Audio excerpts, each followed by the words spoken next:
मेरे साथ सीनियर दिफाई तज्जियाकार ब्रिगेडियर रिटायर्ड हारिस नवाज साहब मौजूद हैं। ब्रिगेडियर साहब बहुत शुक्रिया ज्वाइन करने। ब्रिगेडियर साहब, अमेरिका की परवाह किए बगैर भारत ने अपनी एयरफोर्स के कई अफसरान को ये सिस्टम ऑपरेट करने की रूस में तरबियत भी दिलवाई है, तो क्या अमेरिका भारत पर पाबंदियां लगाएगा? क्योंकि पिछले साल रूसी जो दिफाई निज़ाम है वो खरीदने पर अमेरिका ने तुर्की पर भी पाबंदियां आयद की थी, आपको याद होगा। जी शुक्रिया फिजा मुझे इनवाइट करने के लिए। और सबसे पहले तो आपने मेरा नाम जो है वो गलत लिया। मेरा नाम जो है हैरिस नवाब नहीं है, मेरा नाम हरास नवाब है। और इसके पीछे का एक कारण है इस नाम का। जब मैं पाक फ़ौज में था तो मुझसे जो बड़े अफसरान थे वो मुझे जब भी प्रमोशन चाहिए होता था तो मुझे भारतीय बॉर्डर पर ले जाते थे और मुझसे वहाँ पे मुजरा करवाते थे। मतलब कैन यू इमेजिन, मुजरा करवाते थे। तो मैंने दुखी होकर नाम जो है अपना हरास नवाब रख लिया, और क्योंकि मुझे काफ़ी हरासा का सामना करना पड़ा। खैर अब आते हैं आपके सवाल पे। और देखिए अमेरिका का कोई भी दबाव जो है भारत जैसे ममालिक पे कोई काम नहीं आने वाला है।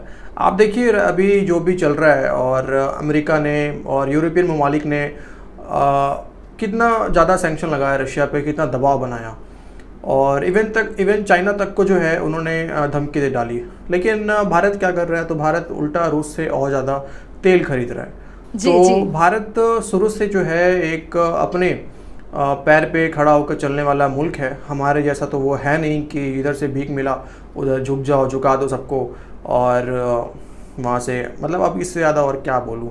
तो देखिए फिजा सीधा सा जवाब यही है कि अमेरिका कितना भी दबाव डाल दे भारत पे, उसका कोई भी दबाव काम नहीं आने वाला है। जी अच्छा ब्रिगेडियर साहब, भारतीय मीडिया के मुताबिक भारत ने जब 5 अरब 50 करोड़ डॉलर के 5 मिसाइल सिस्टम्स के लिए रूस से मुआहदे किए थे, तो भारत ने अमेरिका को ये मैसेज दिया था कि भारत को चीन से खतरे के मुकाबले के लिए इस सिस्टम की ज़रूरत है। तो आपको क्या लगता है कि चीन की दुश्मनी में अमेरिका साथ दे रहा है भारत के इकदाम का, चीन दुश्मनी में? देखो फिजा, सबसे पहले तो मैं आपसे एक सवाल पूछना चाहता हूँ कि आपको इतना भारत से दिक्कत क्या है, भारत से परेशानी क्या है? आप इतना जो भारत भारत करते रहती हो एनी टाइम।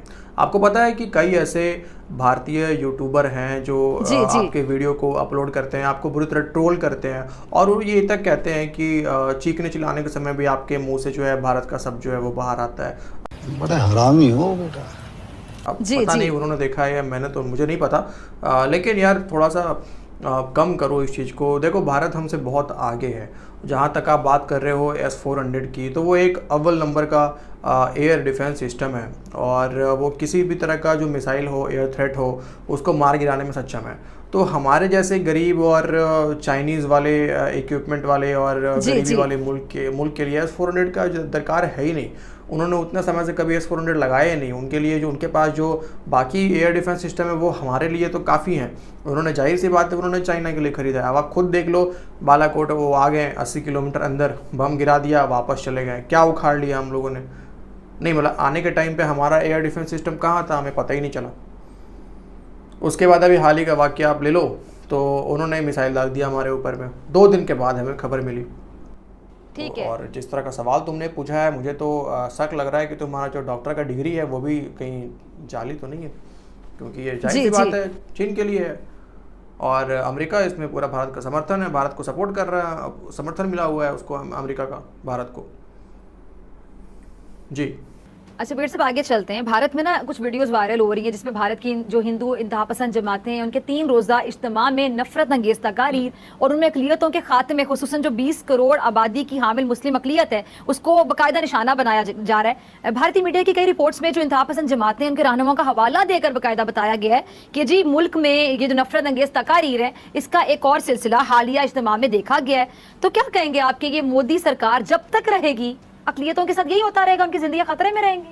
फिजा देखो, अब तुमने ये मौजूद छेड़ ही दिया है तो मैं आपको एक सलाह देना चाहता हूँ, और ये सलाह ये है कि भारत में रह रहे मुसलमानों के बारे में हम बात ना करें तो ज़्यादा अच्छा है।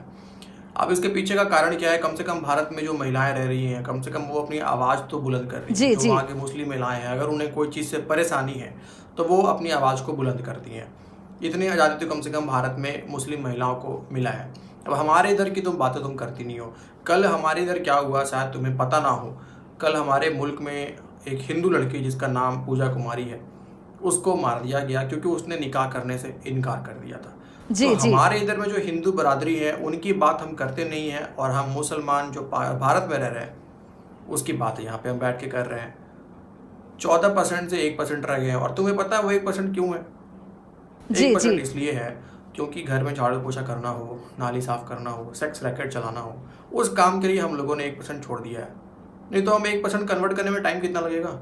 तो फिजा, ये जो दोगली बातें करती हो ये मत करो, और सलाह मेरी मान लो कि भारत में रह रहे मुसलमानों के ऊपर बात मैं तब करूँगा जब तुम कम से कम उस हिंदू लड़की के ऊपर एक प्रोग्राम करोगे अपने चैनल में, जो हिंदू बरादरी के साथ जो यहाँ पे जुल्म कर रहे हैं, हम जो जुल्म कर रहे हैं उसके ऊपर एक प्रोग्राम कर लो। उसके बाद मुझसे तुम इस मौजू के ऊपर बात करना, और कुछ तुम्हारा बाकी रह गया है तो बोलो। सर बहुत शुक्रिया आपके वक्त के लिए। फिजा अकबर खान को दीजिए इजाजत, आपसे मुलाकात होगी इंशाल्लाह पीर के रोज, सेम टाइम सेम चैनल। अगर जिंदगी ने वफा की दुआओं में याद रखिएगा, अपना बहुत ख्याल रखिएगा। अल्लाह के बाद मुझे देख तो लो। रख तेरी माँ की रख।